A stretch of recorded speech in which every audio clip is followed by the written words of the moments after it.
Welcome to February. Without further ado, let's take a look at the indie games you should be looking out for during this month. First up we have Tales, the Backbone Preludes, a prequel to a very good point-and-click adventure that came out in 2021. Described as a post-noir narrative, this prequel is a collection of intertwined vignettes that tell a story of change and consequence. The first game had a pretty strong narrative, with fair puzzles, so I expect something similar from its prequel. As it is set before Backbone, you won't need to have played that game to understand what is going on. If Tales the Backbone Preludes is able to improve on its predecessor, or even if it just replicates the success of the previous title, this game will be a must for point-and-click fans. Tales the Backbone Preludes comes to PC via Steam and the Epic Games Store, February 2nd. Our next title is the first of a couple of city builder type games out this month.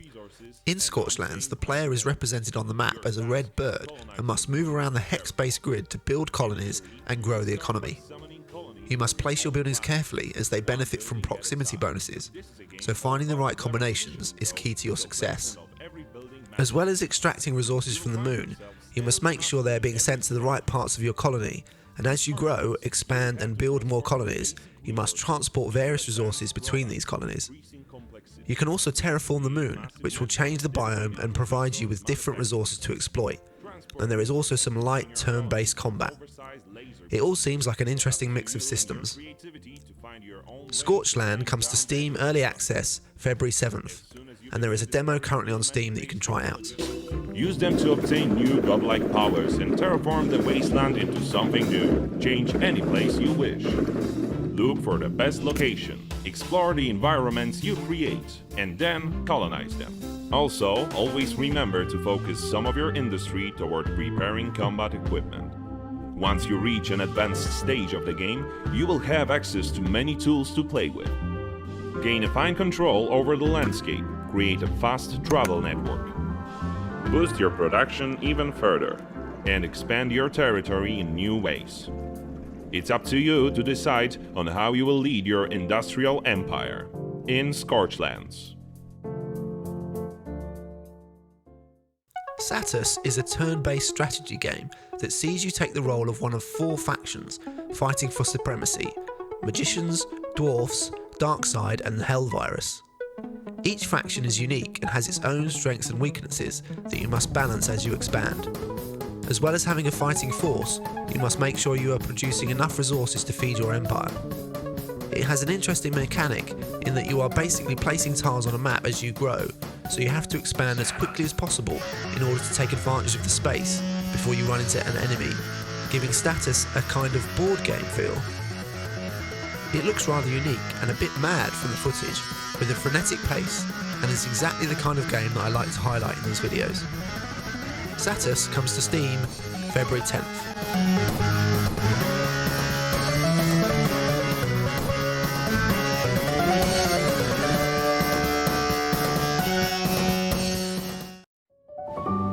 Blanc is a co-op adventure game that casts players as a wolf and fawn cub who are stranded in a snowy wilderness, and they must rely on each other if they are to survive.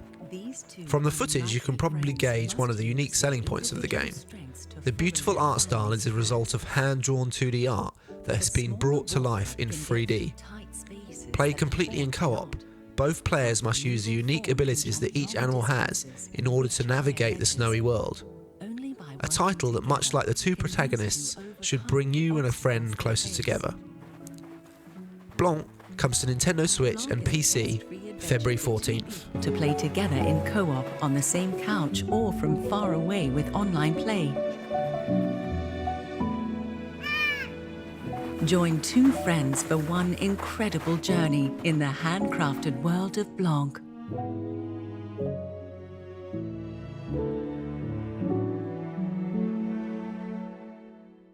This next game is the second city/factory builder type game on this month's list. Plan B Terraform reminds me a bit of the Dyson Sphere program if you have played that game. You are building across a whole planet from a slightly zoomed out perspective, with your goal being to build colonies and factories and set up supply chains, the usual stuff. The pull comes from the fact that the game simulates dynamic weather, temperature and water, which plays into the terraforming that you can use to massively alter the landscape. Build greenhouse gas factories to raise the temperature and melt the ice to form rivers and revitalise the land. You can then plant trees which will slowly spread out and become forests. The developers build the game as a more sedate and calm title compared to some of its contemporaries. I like the idea behind trying to revitalise the planet, and it's appealing to play a factory-style game that tries to be a bit more chill.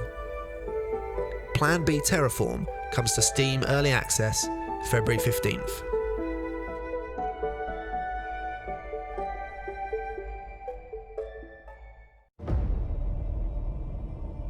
Elderand is one of those indie games that you will know straight away if you're going to like or not. Billed as an action platformer, it ticks all the boxes in terms of visuals and gameplay. Promising a Lovecraftian world to explore, interesting bosses to fight, and RPG elements, it's right up my street and is my pick of the month. Elderand comes to all the consoles and PC February 16th.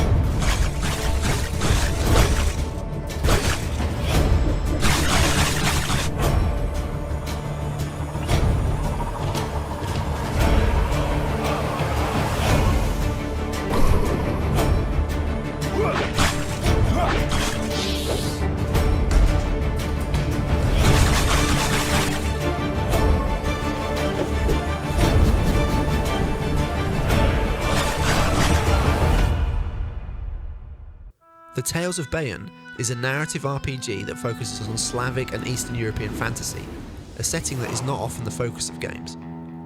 The narrative follows two characters whose stories are separate, but the choices you make will affect both characters. As with it being a narrative adventure, choice is the big selling point, with over 10 endings to explore. Whether this game is successful comes down to how well the story is told, but it already has me partly hooked with the unusual Slavic-based setting.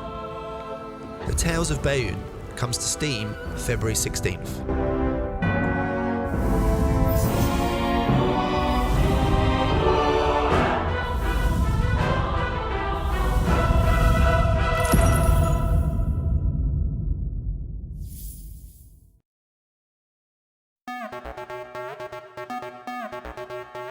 I often like to throw a bit of a wild game into these lists, and this month SpaceBourne 2 is that wild card.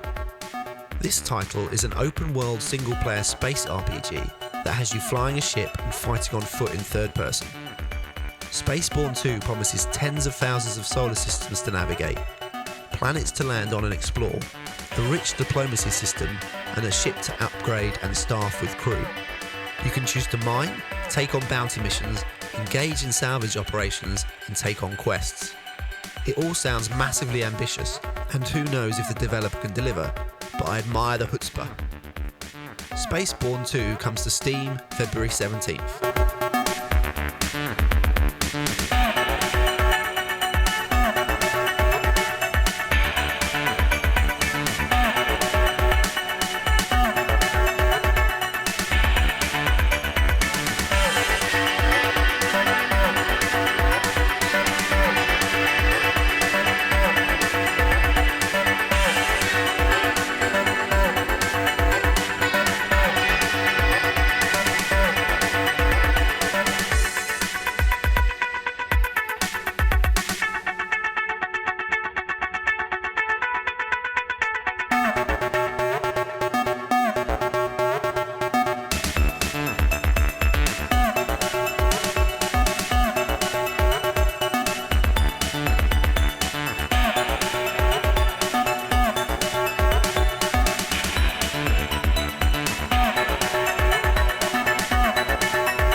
The Pale Beyond asks you to take charge of a ship sailing through the Pale Passage, searching for magnetic south.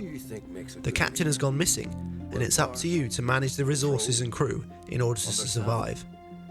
Every decision you make will affect the success or failure of your journey and how the story will play out. Make sure you keep everyone fed and warm, otherwise you could have mutiny on your hands. It's an intriguing premise and has a look and feel to it that matches the harsh climate you will be in. The Pale Beyond comes to Steam February 24th. You didn't ask for this, and neither did they. It's not enough to simply survive. And whether you like it or not, you're in charge now.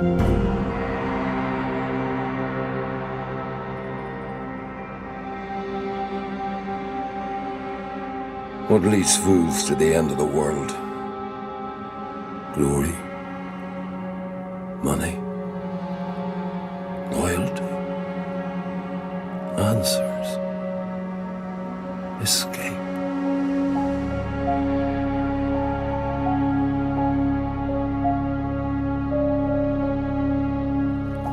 The ice bonds people. It breaks them as well. It'll be a long time before anyone comes looking for you. Think you can last? It's merciless out there. Injury, illness, death. You need to lead that lot to solid ground before the ice swallows them whole. Lead them out. Lead them home.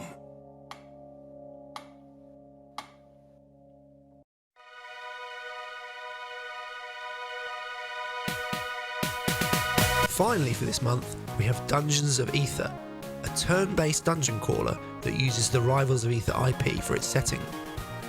Using a run-based system, the story mode sees you set out each time from the town of Julesvale with your 4 heroes. The success of each run will dictate how well you can gear up your characters and ultimately the success of future runs. Combat uses what the game calls a dice draft system, requiring the player to use a pool of dice to defeat enemies. I like the look of the pixel art, and the dice-based combat should mean the game feels different to some of its roguelike contemporaries.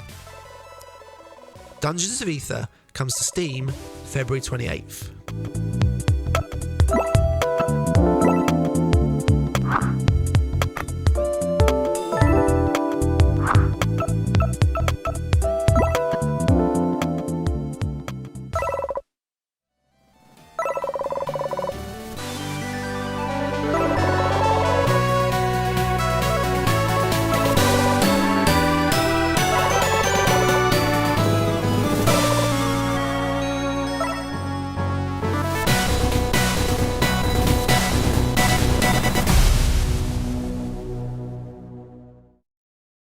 And that's your lot for February.